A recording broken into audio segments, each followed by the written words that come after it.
Well, as most of you know, we are expecting parents. Expecting adopted parents. We are adopting a little mini dachshund in another week and a half. And I've heard and read that dachshunds, well, they were bred to burrow and chase after badgers. And their long, thin body was so they could dig and get into small holes and get after those little critters. So they like to burrow and they like to be under blankets. So, just thinking about blankets for little Charlie, and woke up this morning thinking, well, I've got a lot of flannel remnants from my quilts. So this is kind of what I've put together.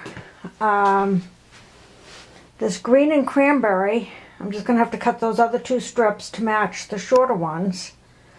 And then I've got this strip of navy blue, so I will sew this other pale blue flannel to the sides of that. And then I've got some tan, big piece of tan here.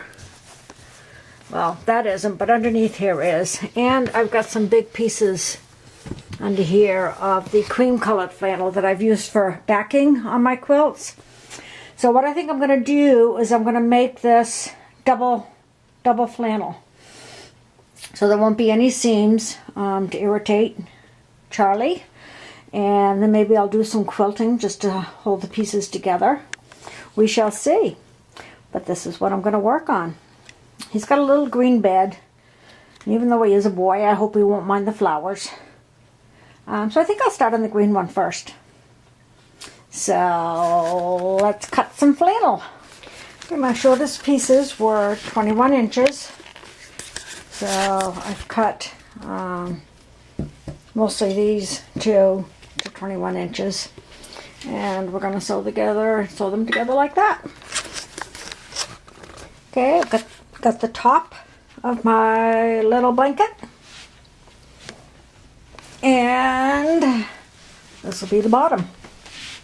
I actually was able to cut this piece in half and then sew it together, and it should just fit.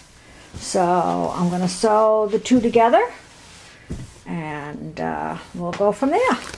Yay! Okay, Charlie's blanket is put together. There's the top and the bottom.